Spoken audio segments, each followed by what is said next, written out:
네, 우리 하나님의 말씀 이제 보시겠습니다. 하나님의 말씀 구약 성경 레위기 14장 1절 말씀입니다. 레위기 14장 1절 말씀입니다. 찾으신 줄 알고 봉독 드리겠습니다. 레위기 14장 1절 말씀입니다.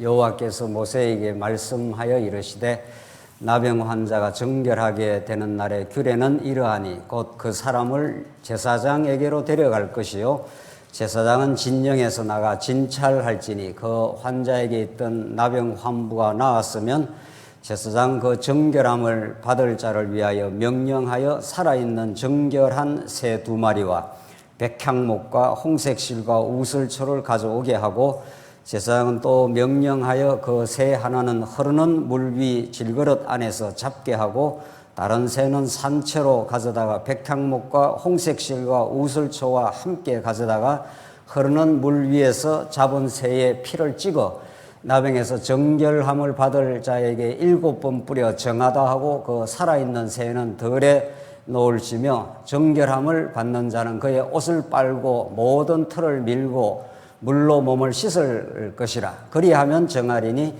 그 후에 진영에 들어올 것이나 자기 장막 밖에 이래를 머무를 것이요 7째 날에 그는 모든 털을 밀되 머리털과 수염과 눈썹을 다 밀고 그의 옷을 빨고 몸을 물에 씻을 것이라. 그리하면 정하리라. 19절까지 우선 봉독 드렸습니다. 우리가 지금 살펴가는 레위기서의 생명의 말씀은 하나님께서 아브라함에게 약속한 모형적인 하나님 나라, 구약에서는 그걸 제사장 나라라고 하는데, 하나님이 그 부패하고 타락했던 이스라엘 백성들을 제사의 방식, 제사장의 중보직을 통해서 하나님이 세우시는 나라를 건설해 주시겠다 하는 그 약속이 계속 언약의 말씀으로 이스라엘 백성들에 떨어집니다. 그 나라를, 그 제사장 나라를 구체적으로 이루어가는 방식이 우리 지금 살펴가는 레위기서의 말씀인 겁니다. 제사장 나라, 제사의 방식으로 통치하는 그 하나님 여호와의 나라를 통해서 하나님 여호와의 살아계심과 그 무궁한 은혜와 속성을 이제 이스라엘 백성들에게는 가르쳐 주시고, 그것이 장차 예수가 통치하는 하나님의 나라, 여러분과 저에게는 그런 예수가 통치하는 하나님의 나라 속에 우리 여호와 하나님을 배우게 하시는 거죠. 우리는 지난 시간 레위기서 내용을 통해서 제사 5대 규례, 또 제사장 위임식, 우리 바로 직전에는 이제 정결 규례를 지금 살펴가고 있습니다. 이 정결 규례라는 것은 부정한, 하나님 앞에서 부정하다 이렇게 만약에 진단이 떨어지면은 그게 멸망인 거죠. 그럼 부정한 자들에게 하나님께서 정결 규례를 통해서 이제 정한 백성, 깨끗한 거룩한 백성으로 만들어 가시는 여호와 하나님의 그 긍휼과 자비를 우리가 지금 살펴가고 있습니다. 그 정결 규례 가운데 이제 무엇을 먹고 무엇을 마시지 말라. 그것이 정한 음식, 부정한 음식인 거죠. 우리가 누차 확인한 대로 구약 그 자체에서 이제 구약 자체가 중요하고 구약 자체에서 여호와 하나님이 증명이 되고 그것이 예수 안에서 다시 확정이 되는데, 구약에서는 지금 이 제사장 나라를 이루어가는 맥락이 자손 언약 성취 아닙니까? 자손, 하나님 나라 백성 자손들을 하나님께서 거룩한 백성을 만들어 가시는 거죠. 그러니까 자손이 번창하는데 유익하면 그것이 생명이 되고, 자손이 번창한데 해악이 되면 그게 사망이 되는 겁니다. 딱 그렇게 정리가 되는 거죠. 그러니까 레위기서가 뭐 복잡한 뭐 먹으라 먹지 말라 이야기, 우리 지난 시간에 문둥병, 이 나병에 관한 이야기, 여러 가지 내용이 이렇게 다르게 나타나는 것 같아도 그 모두를 이렇게 이렇게 전체 관통하는 전체 그 원리가 딱 하나 있는 거죠. 그것은 자손들의 생육 번창에 유익이 되면 그게 하나님의 뜻이니까. 구약의 방편입니다. 그것이 하나님께서 정한 언약의 뜻이니까 그게 유익이 되면은 정하다 이렇게 판별이 되고, 거기에 불리하게 되면, 거기서 해악을 끼치게 되면은 부정하다 이렇게 되는 거죠. 그것이 조금 더 나가면은 그 자손 생명에 유익이 되면 정하게 되는 거고, 생명에 해가 되면, 사망이 되면은 부정하게 되는 거죠. 그렇게 정리가 되죠. 지금 정한 음식, 부정한 음식이 그 건강에 좋은 음식이냐, 자손 건강에 불리한 음식이냐, 그렇게 정한, 부정한 음식이 갈라지지 않습니까? 지금 우리가 살펴가는 우리 지난 시간 이제 이 나병 환자, 문둥병 환자는 이 치명적인 병이에요. 이것이 걸리면 아주 전염 속도가 아주 강합니다. 요즘 우리 이제 코로나라는 전염병 때문에 뭐 우리가 사실은 육체적으로 굉장히 그 위협을 느끼고 우리가 조심하고 그렇지 않습니까? 왜냐하면 그 병이 한 사람에게 병이 걸려서 그냥 그 병으로 어려움을 겪는다. 이러면 그게 위협적이지 않는 거죠. 그런데 이 구약의 이 문둥병이라는 것도 걸렸다 하면 진단이 뜨면 바로 진 밖으로 이제 격리, 그야말로 자가 격리를 시켜버리는 거죠. 그래서 다 낫게 되면은 다시 진영암으로 돌아가게 되어 있습니다. 이제 코로나 정도는 사실은 이건 육체에는 심각한 것이지만은 이거 지금 레위기서의 말씀은 코로나 이런 차원이 아니죠. 이거는 인류의 보편적 질병, 그걸 지금 적시하고 있는 거죠. 이것은 뭐 육신의 어떤 질병은 하나의 그 하나님을 가르쳐주는 그것도 방편이지만은 지금 문둥병은 불치병입니다. 문둥병에 걸리면은 썩어 들어가고 이것을 스스로 어떤 방법으로도 낫질 않는 거죠. 자, 그래서 이것이 바로 문둥병이라는 하나의 방법, 방편을 통해서 하나님이 아담 타락 이후에 모든 인간의 궁극적 질병, 근본적 질병인 죄를 지금 밝혀내고 있는 거죠. 이 죄라는 질병에 걸리면은 스스로가 그 죄를 극복을 할 수 없다. 이런 메시지를 전달하면서 제사장한테 가라. 이랬지 않습니까?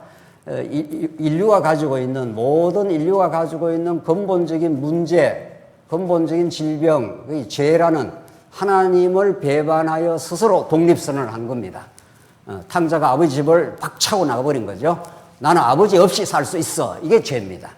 하나님의 생명으로부터 끊어진 상태, 그걸 죄라고 하지, 뭐 이것저것 뭐 범죄 차원에 그거는 하나님 드러나는 현상들, 물론 범죄도 문제입니다. 이렇게 말하면, 차치 말하면은, 뭐 범죄는 별거 아니구나, 이렇게 생각할 수가 있는데 그거 아니고, 지금 여러 범죄 양상이 드러나는데, 우리 지난 시간에 그 나병도 여러 양상으로 드러났지 않습니까? 오므로도 드러나고, 무슨, 뭐 드러나고, 이런저런 양상으로 드러났지만, 그걸 이렇게 파고 들어가면 딱 문제가 하나라는 거죠. 그러니까 우리는 이 땅에 살면서 여러 이런저런 미워도 하고, 시기도 하고, 탐욕도 부리는 이 범죄를 통해서 드디어 인간의 본질을 깨닫게 되는 겁니다. 범죄를 내가 안 할 수 있고 노력하면 된다, 이런 차원이 아니라는 거죠. 그 범죄 현상을 통해서 우리가 남을 미워하거나 시기하는 건 내가 하나님 노릇하는 거란 말이죠.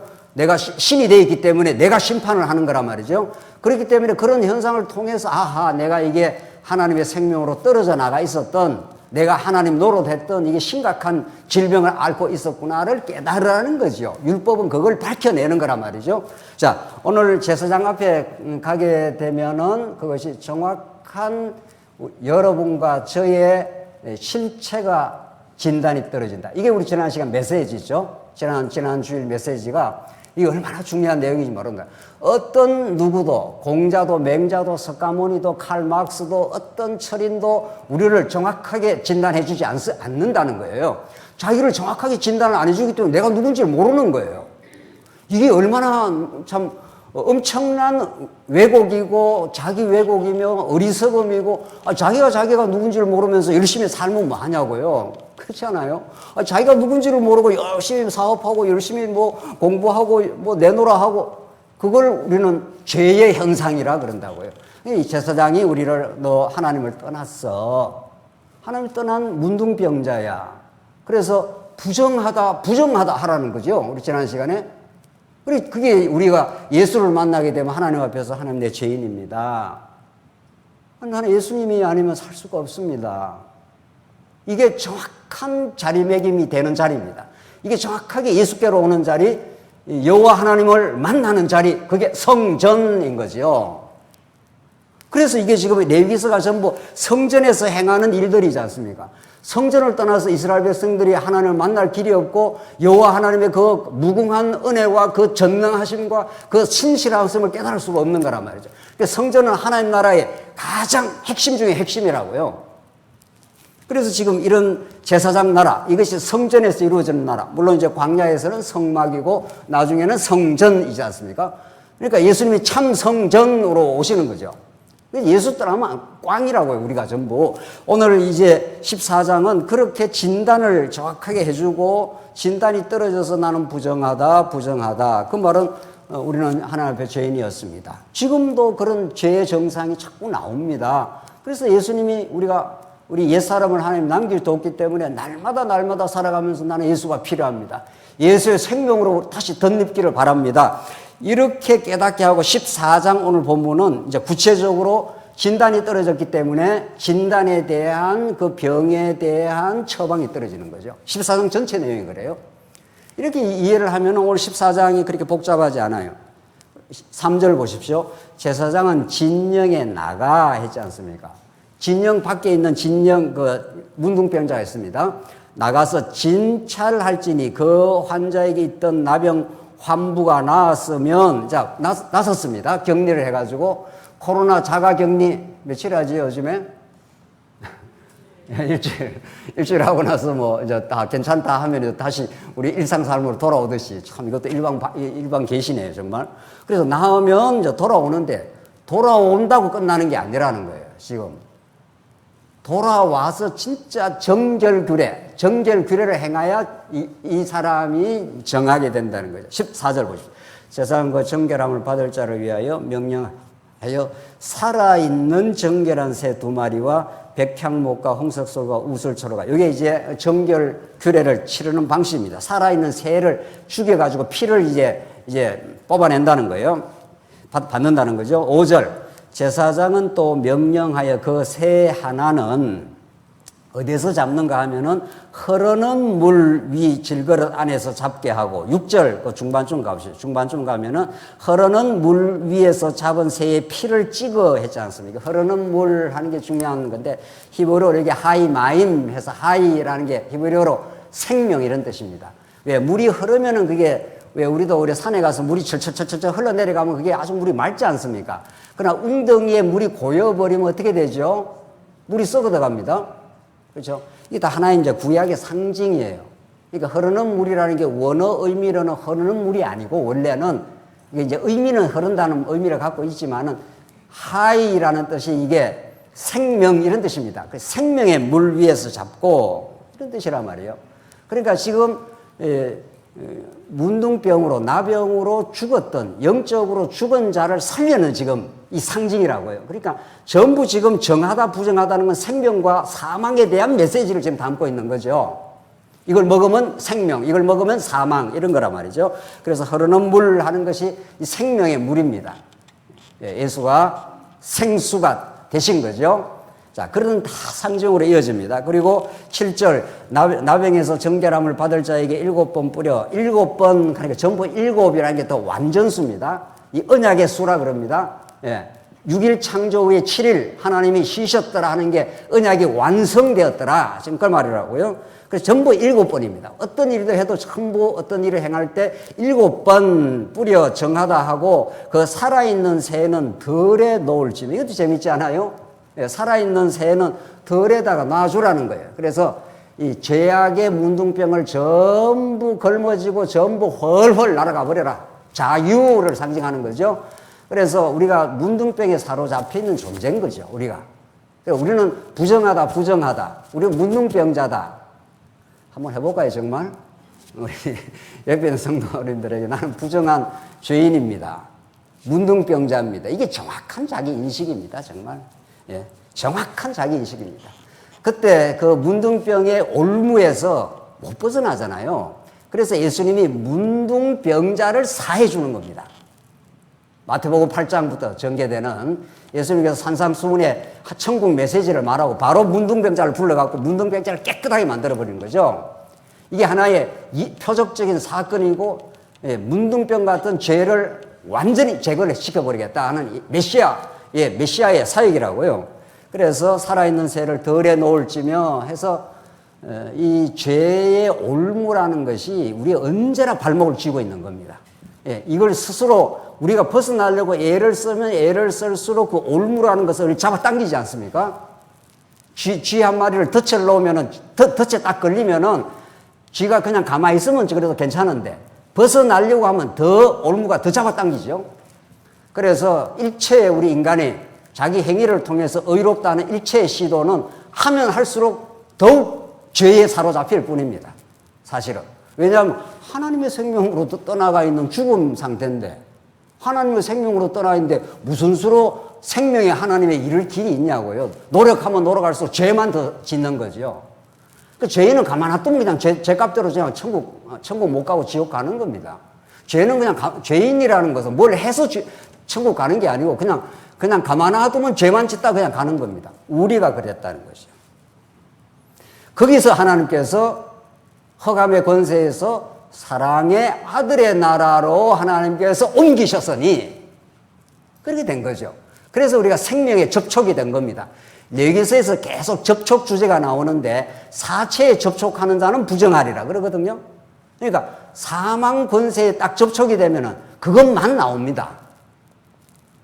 그것만 나와요. 예수님이 그랬죠. 어떤 사람이 자꾸 손을 안 씻고 먹으니까 바리새인들이 왜 저 손 안 씻고 먹냐 그러니까 너희들 너희 안에서 나오는 건 시기, 음욕, 탐욕, 음란 모든 것이 그 안에서 나와. 지금 이미 죄와 접촉이 되어 있기 때문에 그렇습니다. 그걸 누가 부정하냐고요. 하나님께서 다 부정도 하고 우리가 은폐도 하고 숨기기도 해도 제사장 앞에 딱 가면 그 빛 앞에 딱 가면 전부 그게 폭로가 되는 거죠. 그 폭로되는 것을 전신에 우리가 문둥병이 생기면 그때 제사장이 정하다 해주는 거죠. 자꾸 숨기거나 나도 의로운 게 있어 이러면은 예수를 진짜로 만나지를 못하는 거죠. 우리 지난 시간 메시지가 그거 아니에요. 우리 전신에 다 죄로 물들어져 있다고 하나님 앞에 그렇게 고백을 하게 되면 하나님이 온전하게 사해 주신 거죠. 그걸 깨닫는 거죠, 우리가. 그래서 우리 안에 뭐가 의로운 게 있고 우리 안에 그래도 내가 네보다 낫고 이거 전부 아직도 자기가 문둥병자인 걸 모르는 거죠. 그래서 하나님은 온전히 부정하다를 하나님께서 이렇게 덜추어내십니다. 세상 역사는 우리의 죄악이 덜추어지는 역사입니다. 우리 교회의 모든 형상도 죄악이 덜추어내는 역사입니다. 왜 하나님께서 우리를 덜추어내는가 하면은 예수께로 와서 온전히 정함을 얻으라고 이런 거죠. 이미 2000년 전에 십자가로 온전히 내가 다 이루었습니다. 사실은. 이룬 것을 우리가 못 깨달으니까 자꾸 덜추어내는 거죠. 이거 덜추어내고 저거 덜추어내고 말이죠. 견디냅니까 우리가? 그 예수님의 눈을 피해 나갈 수 있습니까? 아니야. 나는 이거 괜찮아. 또 하나님이 추적해서 덜추어냅니다. 이 하나님의 불꽃 같은 눈, 이 하나님의 심판주 대신, 세상의 심판자는, 세상의 재판관은 우리가 대충 이렇게 면피할 수 있는지 몰라도 예수님의 무지막지한 그 심판의 눈을 누가 피해야 하나? 하나님 우리의 죄악을 감찰하실진데 누가 하나님 앞에 우리가 서리까? 그러니 그때 우리는 자유를 얻습니다. 숨기면 부자유가 되고 드러나면 자유를 얻습니다. 그때부터. 성도들 자유하십니까? 지금 뭔가 부자유하고 자꾸 엉기는 게 있습니까? 그것을 하나님께서 우리의 죄악의 뿌리를 하나님께서 자꾸 덜추어냅니다. 괴롭히려고 덜추어내는 게 아닙니다. 우리를 자유하게 하려고 덜추어내는 거죠. 제사장이 지금 그 일을 하고 있는 중입니다. 그래서 흐르는 물에 씻어, 흐르는 물이 얼마나 그 생명수가 되는 겁니까? 흐르는 물, 생명수, 그 물에 씻어버리면 깨끗하게 나.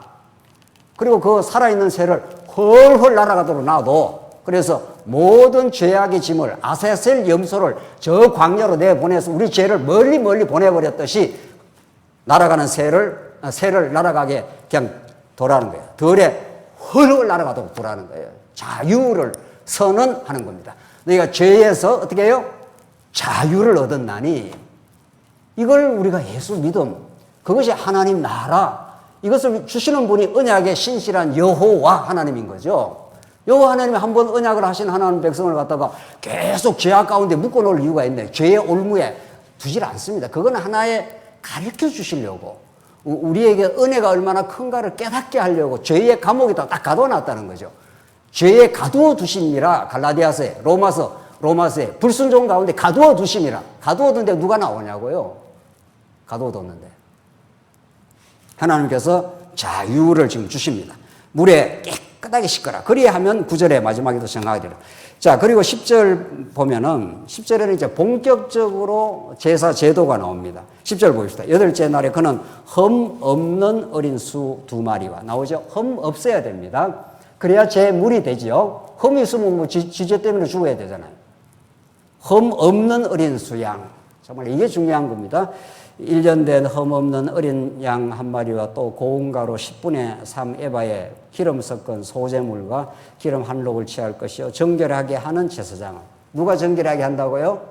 제사장이 하는 겁니다. 그래서 제사장 나라인 겁니다. 이 나라가. 이게 하나님 나라예요. 제사장에게 가면, 제사장에게만 가면 모든 문제가 드러나기도 하고 문제의 해결이 이루어지기도 하는 나라. 그 예수의 나라. 이렇게 되는 거죠. 정결함을 받을 자와 그 물건들을 회막문 여호와 앞에 두고 어린 수장 1마리를 가져다가 기름 한 록과 아울러 속건제로 드릴 때, 자, 속건제가 나오죠. 여호와 앞에 흔들어 요제로 삼고 그 어린 수장은 거룩한 장소 곧 속죄제와 번제물을 잡는 곳에서 잡을 것이며 속건제물은 속죄제물과 마찬가지로 제사장에게 돌릴지니 이는 지극히 거룩한 것이라. 제사장 그 속건제물의 피를 취하여 정결함을 받을 자의 오른쪽 깃뿌리와 오른쪽 엄지발가락과 엄지손가락과 오른쪽 엄지발가락에 바를 것이요. 등등등등 나오죠. 그러니까 이 속건제물에 흠 없는 제물을 하나 죽여야 되는 겁니다. 우리 지난 시간에도 말씀드렸지 않았어요? 피라는 것이 이게 얼마나 중요한 겁니까? 지금 구약은 전부 육체의 방편입니다. 신약은 이 육체의 방편을 영적으로 그리스도 안에서 신령한 복음으로 성화가 되지 않습니까? 언제나. 그러니까 몸에 피라는 것은 여러분들 왜 피가 이렇게 쏟아지면 굉장히 벌써 위협을 느끼지 않습니까? 왜 그렇습니까? 피가 곧 생명을 상징하기 때문입니다. 피는 우리 몸 안에서 잘 돌면은 그 피가 정하면 아주 건강한 겁니다. 우리 지난 시간에 말씀 나눴죠? 근데 피가 쏟아져 버리면은 우리 다음 시간에 우리 바로 이제 15장에서 나오는데 유출병이라는 게 피가 막 쏟아져 나오는 거예요. 피가. 그 죽음이에요. 피가 나오면. 그러니까 피라는 것은 근본적으로 생명의 상징이. 육체의 생명은 피에 있나니 딱딱 레위기서에서 그걸 이렇게 규정을 하지 않습니까? 우리한테 정의를 내려요. 피라는 게 뭐냐고 이렇게 하면서. 그래서 그 피가 몸 안에서 잘 돌면은 생명의 상징이지만 피를 쏟아버리면은 유출돼 버리면은 흘러서 빠져나가 버리면 죽음을 상징한다고요. 이 속에 우리 십자가에서 그 고귀한 피를 흘리신 거잖아요. 이게 하나님의 영원한 그의 언약적 사랑을 하나님의 십자가의 방식으로 표현을 하고 있는 중이에요. 내가 이렇게 너희를 사랑해. 이런 거죠. 피를 흘려주신 거니까. 우리 자식 피, 어디에 조금 다쳐가고 피만 흘려가도 부모가 막 호들갑을 뜨고 난리가, 그건 호들갑이 아니죠. 당장 막 큰일이 난 것처럼 한다고요. 이게 일반 계시라고요. 그만큼 피가 중요하기 때문에 그런 거 아니에요. 그런데 오늘 본문에 속건제물에 피를 취하여 다 나오잖아요. 그래서 7번 뿌리라. 예. 언약이 완성이 될 것이다. 7번 뿌리면은, 피를 뿌리면은, 그러면 너희 모든 죄가, 그 문둥병 같은 죄가 온전히 정함을 받는다. 여러분들, 감기 들었다가 났으면 그렇게 행복합니까? 감기만 나았다. 좀 심한 감기만 들어서 나아도 몸이 가뿐하잖아요. 그래도 엄청 이렇게 해피하지요, 정말. 마음이 이렇게 시원하고 가뿐하고 즐겁지요. 여러분과 제가 언약 백성이 겪고 있는 이 질병은 가벼운 감기가 아니라고요, 지금. 영원히 죽어야 마땅한, 이미 죽어버렸던, 하나님의 생명으로부터 떨어져 있었던 문둥병에 걸렸다가 그것이 온전하게 나섰다 해보라고요. 그것이 죄악을 탕감받는, 1만 달란트 탕감받는 사람이 더 감격이 있겠느냐. 조금 이게 한 데나리온 조금 그거 탕감받은 사람이 더 감격이 있겠느냐 아니에요, 결국은. 그러니까 죄를 통과하지 않고 은혜를 깨달음이 없습니다. 말만 은혜 그러지. 자기가 얼마나 문둥병에 있다가 다 치료를 받아. 오늘 여기 나오잖아요. 완전히 정함을 받는다고요, 세상에서. 이건 뭐 말할 것도 없는 감격이죠. 이 사람이 뭐 하나님 안 섬기겠어요? 이 사람이 뭐 이웃을 안 섬기겠냐고요? 그래서 강단에서 뭐 성도님들 이웃 사랑하고 사십시오. 어떻게 물론 성경에 나오는 대로 이렇게 말씀은 나누긴 합니다만은 그게 아무 따지고 보면 근본적으로 따지면 의미가 없는 겁니다. 복음이 얼마나 위대한가. 우리가 문둥병에서 정함을 받아버린 인생인가 하면은 뭐 그냥 내 인생 전체가 그냥 송두리째 감격이 되는 거죠. 내가 숨쉬고 살아있는 것이 감격인 거죠. 어쩌다가 내가 이런 정함을 받았어. 그러면 뭐 교회 봉사하라, 뭐 진리를 위해서 살라, 막 두말할 나위도 없는 거죠. 그렇죠? 복음의 정통으로 우리가 얼마나 지금 깨닫고 있느냐. 내가 얼마나 심각한 문둥병자인가. 이게 깨달음이 중요한 거지. 뭐 이러쿵저러쿵이라는 게 다 빈말이. 21절로 가겠습니다. 만일 그가 가난하여 그의 힘이 미치지 못하면 그는 흔들어 자기를 속죄할 속건제를 위하여 어린 숫 양 한 마리와 소제를 위하여 고운 가루 10분의 1 에바에 기름 섞인 것과 기름 한 록을 취하고 그의 힘이 미치는 대로 산 비둘기 둘이나 집 비둘기 새끼 둘을 가져다가 하나는 속죄제물로 하나는 번제물로 삼아. 참 하나님 정말 자비하시고 우리의 형편을 잘 아시는 분이십니다. 구약에 여유가 있는 사람들은 정말 염소를 드리든지 큰 소를 하나 마리 잡아서 드릴 수 있지만 가난하면 그걸 못 드리잖아요. 그러면 안 되잖아요. 그러니까 가난하든지 부유하든지 우리 삶의 여러 가지 여건이, 우리하고는 직접은 아닙니다. 구약 시대 때 그런 여건이 여러 여건이 있을 수 있는데 하나님은 어떤 형편에 있는 사람이든지 이게 속죄제를 드려야 되잖아요. 그래서 하나님께서 그걸 다 배려를 하시는 거예요. 이 사랑의 배려, 정말 하나님의 차별이 없는 겁니다. 뭐 그 여건이 어떻든 저떻든 하나님의 눈에는 전부 여러분과 정말 전부 영혼이에요. 예. 아무 차별이 없어요. 뭐 오늘 배경이 어떻습니까? 무슨 상관이 있습니까? 교회 와서 그 사람이 재벌 갚든지 뭐 가난한 사람인데 무슨 상관이 있냐고요. 아무 차별이 없는 거예요. 하나님이 다 차별 없이 은혜를 베풀어 준 배려를 지금 해주는 거잖아요. 너 여건 있는 사람은 소나 양을 가져와. 여건이 안 되면 산비둘이 하나만 가져와. 이렇게 해서 모든 하나님의 언약 백성들이 죄를 속함을 받아야 된다. 이 말이죠. 또 그렇게 해주시는 거죠. 하나님께서. 이게 하나님의 나라입니다. 이걸 우리는 예수가 이 땅에 펼쳐가는 하나님의 나라입니다. 좀 그렇게 우리 사랑하는 성도들 옆으로 보십니까? 예. 그분이 어떤 처지, 어떤 형편, 어떤 직분이 있든지 상관없습니다. 직분이 이게 계급이 된 게 한국교회에 지금 수십 년이라고요. 목사가 제일 높고 그 다음 장로 뭐 이렇습니까? 이 타락한 이 교회상 말이죠. 그렇지 않습니다. 하나님 눈에는 직분은 하나님께서 그 일을 하라고, 그 섬김의 일을 하라고, 진리를 지키고 교회를 섬기라고 그냥 그 은사를 따라 줬을 뿐이라고요. 그러니까 오히려 직분을 가진다고 더 낮은 자가 되는 거죠. 너희가 높아지고자 하는 자는 낮아지고자 하는 높아지리라. 이 역설의 법칙, 역설의 복음을 성경은 가르쳐 주지 않습니까? 예수님은 가장 높은 분이지만 가장 낮은 곳에 오셨지 않습니까? 이 복음 말이죠. 하나님은 얼마나 이렇게 정말 사랑의 배려가 깊으셔서 단순 뭐 사랑의 배려 정도가 아니라 이것이 그 언약 백성 전부를 누구하고 어떤 조건과도 상관없이 하나님의 거룩한 백성을 만드시겠다고 하는 하나님의 언약적 의지입니다. 하나님께서 내가 이렇게 만들고야 말 거야 이런 거예요. 너희들의 무슨 조건 따라서 뭐 거룩한 백성이 됐다 안 됐다 그렇게 되지 않아. 이걸 지금 여러 방편을 통해서 지금 보여주는 겁니다. 그 사람이 가난하여 힘이 미치지 못하면, 그 사람이 힘이 미치지 못하면 이런 방법으로 하나님께 나와. 하나님은 모두를 받아줄 거야. 지금 이 말을 하고 있는 거 아니에요. 어떤 사람은 그래요. 아이고 목사님, 내가 지금 여러 가지 세상살이 하면서 죄를 짓고 죄 짓는 게 많아갖고 이런 것들이 좀 정리가 되면 교회에 나오겠습니다. 뭐 이런 사람도 있다고요. 그럼 자기가 깨끗해서 어떻게 해요? 교회를 나오겠다 이 말이죠. 그 사람이 이제 물론 복음을 모르니까 그런 거죠. 복음을 모르니까 자기가 깨끗하게 자기 삶을 좀 정리를 해가지고 지금 살아가는 게 형편이 없는데 그렇습니까? 우리 교회에 그래 자기 깨끗하게 자기 생활에 정리를 하고 교회에 나옵니까?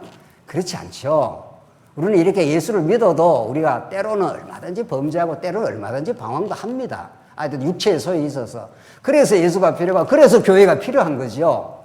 자기가 자기 삶을 정리를 하고 깨끗하게 하고 교회에 나오냐고요. 그게 전부 도덕의식. 그게 자기의예요. 그렇지 않습니다. 그냥 나오라는 거예요. 그냥 나오는데 단지 재물의 종류가 좀 달라. 좀 여건이 되는 사람은 소나 양을 잡아오고, 여건이 안 되면 그냥 조그마한 소재를 만들어서 와. 이런 하나님의 놀라운 역사가 있는 거죠. 33절로 갑니다. 그 내용이 쭉 같은 내용입니다. 같은 내용. 같은 내용인지 아닌지 읽고만 지나가겠습니다. 30절. 그의 힘이 미치는 대로 산비둘기 한 마리나. 31절. 또 그의 힘이 미치는 대로 한 마리는 속죄제로. 계속 그 반복이죠. 그러니까 반복이 나왔을 때는 하나님 이걸 굉장히 중시하는구나. 이게 어떤 조건하고 상관없이 하나님 무조건적인 언약적 지금 제사를 지금 이루어 가시는 거구나. 그걸 지금 강조하기 위한 강조용법입니다. 그렇게 읽으시면 되죠. 33절로 갑니다. 여호와께서 모세와 아론에게 말씀하여 이르시되 내가 내게 기업으로 주는 가나안 땅에 너희가 이를 때에 너희 기업의 땅에서 어떤 집에 나병 색점이 발생하거든. 이게 무슨 말인가 하면 문제는 인간 자체 안에 있는 언약 백성 자체 인간 안에 있는 문둥병입니다. 인간 존재가 문둥병이라는 거죠. 이게 치료가 돼야 하나님을 만날 수 있다는 거잖아요. 그 다음에 2차적으로는 환경도 문제입니다. 우리 모든 문제는 인간의 내면 안에 있는 거고, 죄인. 이미 존재론적으로 태어날 때부터 죄인이니까, 죄인은 가만 놔둬도 죄인입니다. 뭘 해서 죄인이 되는 것도 아닙니다. 그러니까 가만 놔두면 가만히 그대로 지옥 행입니다. 그대로, 우리는. 그런데 환경도 문제라는 거예요. 환경도. 이게 죄악 세상이에요. 이게 세상. 이게 우리 언약 백성 인간이고. 자, 인간이 자체가, 존재 자체가 죄악으로 걸머지고 태어났는데 세상도 그렇다는 겁니다. 그래서 집에 나병 색점이 생기면, 집이라는 건 환경 아니에요. 그렇죠? 그래서, 자, 문제는 내 존재나 환경, 이 세상 자체가 하나님을 거부하는 세상이에요. 세상은 아담 타락 이후 언제나 인본주의입니다. 언제나 인본주의예요. 인간이 본이에요. 하나님의 본의가 아니에요. 아담 타락 이후 한 번도 바뀐 적이 없습니다. 그리고 바뀌어지지도 않습니다. 예수님 오실 때까지는 그 속에다가 교회를 집어넣는 거죠. 왜 그렇게 하셨는가 하면은 우리가 예수를 믿고 거룩한 백성이 되지 않습니까? 예수 믿어서 거룩한 됐습니다, 이제. 그리고 새 생명까지 얻었습니다. 그런데 아직도 이 세상의 환경 속에 살기 때문에 자꾸 이 세대를 본받게 됩니다. 세상에 워낙 이 세속주의 가치관이 우리를 압도하고 있기 때문에 돈이 최고야. 그러죠? 뭐 돈이 최고 아닙니까? 거짓말하면 안 되지요. 돈이 최고입니다. 세상에는. 그런 세상의 압도적인 가치관이 우리를 엄습하기 때문에 우리가 예수가 최고야. 나는 예수 한 분으로 충분하고 만족해. 예수 안에서 우리는 죽어도 우리는 살아. 이렇게 예수 믿고 이렇게 담대하게 살다가도 이 환경이 이렇게 돼먹었어요. 이게 색점이, 문둥병 색점이 집에 생긴다니까요. 그래서 언제나 우리는 말씀의 공급이 없으면 언제나 오염이 됩니다. 하나님이 또 그렇게 만들어 놔버렸습니다. 너 힘으로 세상에서 승리하고 못 살아. 그걸 가르쳐 주는 거예요. 그렇죠? 이게 좀 정리가 돼요. 이제 예수를 믿으면 이게 좀 기본적으로 정리가 됐다고요. 그래서 예수 믿고 새 생명 가운데 살다가도 워낙 환경이 집 자체가 오염 덩어리라니까요. 이게 지금 문둥병이 집 자체가 오염 덩어리예요. 문둥병 이 색점이 붙어갖고. 그러니 하나님께서 여러분과 저를 일주일 동안 세상에 살다가 어떻게 해요? 교회로 오고 싶나요? 안 오고 싶나요? 교회 오고 싶지 않나요? 많이 병이 들은 상태입니다. 교회 세상에 살면은 나도 모르게 세상의 가치관이 언제나 침투합니다. TV 보지, 뭐 세상에 책 읽지, 뭐 이런저런 똑똑하다는 사람 인문학 강의 듣지, 뭐 세상은 이래저래, 뭐 온통 세상이. 회사 가면은 돈이 최고라 그러지. 돈 많은 사람이 대빵이라 그러지. 이러니 거기에 영향을 안 받을 수가 있나요? 그 영향 안 받고 막 고고하게 백조처럼 사는 사람이 있습니까? 안 그럴걸요, 아마? 그래서 하나님이 이런 환경에 집어넣고 이 하나님의 백성을 새롭게 지금 만들고 있습니다. 뭘로? 이 환경을 뚫고 들어오는 위로부터 내려오는 이 생명의 말씀이 거룩을 살도록 그렇게 만들어 가셔요. 돈이 최고가 아니야. 돈이 그냥 하나님 주시는 선물이야. 그렇게 정리를 해 나가는 거죠. 권력이 최고가 아니지. 권력은 하나님을 섬기라고 준 힘일 뿐이야. 이렇게 세속주의와 잘 싸우게 하는 게 우리 신약 성경에 잘 나오지 않습니까? 세속주의와 투쟁하게 하라 나오지 않습니까? 그래서 이 교회는 오늘 여러분과 교회를 군대라 그런다니까요. 군대. 이스라엘 백성들을 너는 내 백성, 내 군대라 그랬어요. 뭐하고 싸운다 이러는 거예요. 싸운다는 거예요. 뭐하고? 비진리의 세력, 세속주의의 가치관, 언제나 우리를 파고들어오는 세속적 가치관과 우리는 치열한 영적 전쟁이 내면에서 언제나 일어나고 있습니다. 일어나는 것조차 모르면 거의 무장해제가 되어 있는 상태죠. 영적 무장해제가 되어 있어서 완전히 사로잡혀 있는 상태예요. 그러니까 세속주의 가치관이 끌고 가는 대로 막 끌려다닐 때는 싸움의 전투 의지가 없는 거죠. 여러분과 저는 오늘 이렇게 말씀을 왜 듣습니까? 오늘 우리가 말씀을 듣는 이유는 전신갑주를 입어라. 구원의 투구를 쓰고 의의 흉패를 붙이고 무엇보다도 중요한 성령의 검을 가지라. 말씀을 가지고 말씀으로 치고 들어가야 되잖아요. 우리를 파고 들어오는 이 세속주의 가치관 아니야. 나는 예수 한 분으로 충분하고 만족해. 죽어도 살겠고 살아서 나를 자는 영원히 죽지 않아. 이렇게. 이게 우리가 죽음을 대하는 태도인 거죠. 우리 사랑하는 지체요 동력자의 우리 장로님을 하나님께 불러가셨습니다. 너무도 안타깝고 우리는 슬프고 어려운 시간이었죠. 그러나 그 너머요. 관문이 닫히면 하늘문이 열리는 하늘의 세상이 우리에게 열려나가요. 뭐가 그렇게 대단한 거냐고요. 이 땅의 것들이. 정말. 우리는 하늘의 왕 같은 제사장, 하나님의 동력자, 하나님의 아들로서 우리가 부름을 받은 백성들. 따라서 세상의 이 환경에 문둥병이 천지예요, 천지. 세상에. 천지라고. 조금 더 읽고, 35절. 그 집주인은 제사장에게 말하여 알리기를 무슨 색점이 집에 생겼다 할 것이요. 제사장은 그 색점을 살펴보러 가기 전에 그 집안에 있는 모든 것이 부정을 면하기 위해 그 집을 비우도록 명령한 후에 들어가서 그 집을 볼지니 그 색점을 볼 때에 그 집 벽에 푸르거나 붉은 무늬의 색점이 있어 벽보다 우묵하면 세상은 그 집 문으로 나와 그 집을 이래 동안 폐쇄하였다가 집을 완전 걸어 잠그라는 거예요. 9절. 이래 만에 또 가서 살펴볼 것이요. 그 색점이 벽에 퍼졌으면 그는 명령하여 색점이 있는 돌을 빼내어 성박 부정한 곳에 버리게 하고 또 집안 사방을 끓게 하고 다 끓여내라는 거예요. 그 끓은 흙을 성박 부정한 곳에 쏟아버리게 할 것이요. 그들은 다른 돌을 그 돌을 대신하여 다른 흙으로 집을 확 발라버리라는 거예요. 그렇죠? 집안에 온통 지금 막 문둥병이 막 색점이 붙어 있다고요. 그 집에 들어가서 살면 자기가 좀 거룩한 백성이 됐다가도 또 오염이 또 되죠. 그렇죠? 그래서 그 문둥병 색점이 있는 걸 다 끌어내고 다른 흙으로 확 발라버리라는 거예요. 그렇죠? 이게 뭐냐고요, 이게 이런 성경을 왜 우리가 읽으라고 지금 해놨냐고요, 이거를.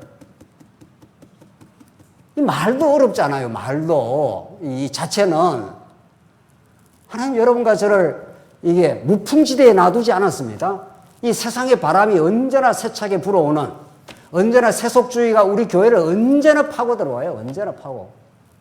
싸움은 우리 교회 안에서 일어난다니까요. 어디 뭐 밖에서 일어나는 게 아니에요. 자유주의 신앙하고 밖에 나고 싸울 일이 지금 1차가 아니라고. 우리 교회 안으로 파고 들어오는 우리 여러분과 저의 영혼 속으로 언제나 하나님보다 더 가치로운 게 있어. 이렇게 하는 거죠. 그게 로만 캐톨릭의 천년의 타락 교회 아니겠어요? 교회 황제가 이게 있을 수 있는 말이에요. 교회 황제, 왕도 아니에요. 왕도 아니라고요. 이 개신교의 작은 황제들 말이죠. 목사가 되면 이거 황제예요, 황제. 예, 당회장이 되면 말이죠.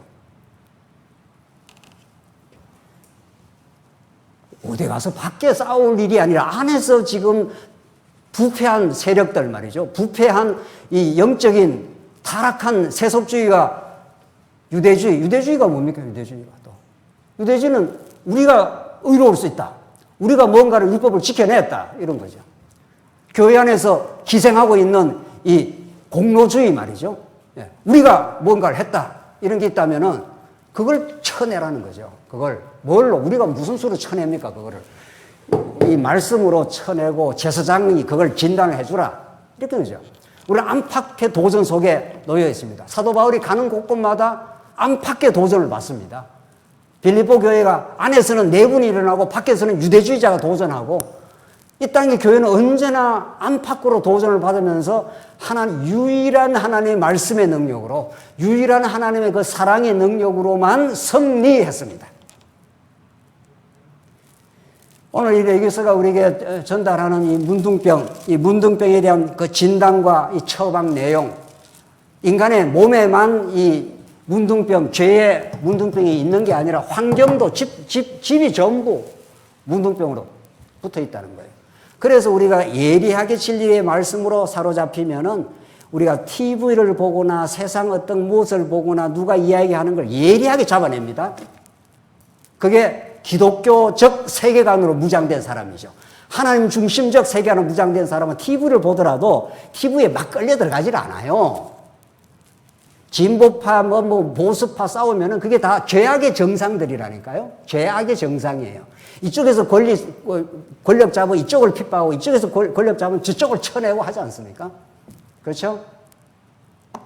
아하, 이게 이 타락한 세상이 문둥병 색종으로 가득한 집의 내용이 이런 거구나.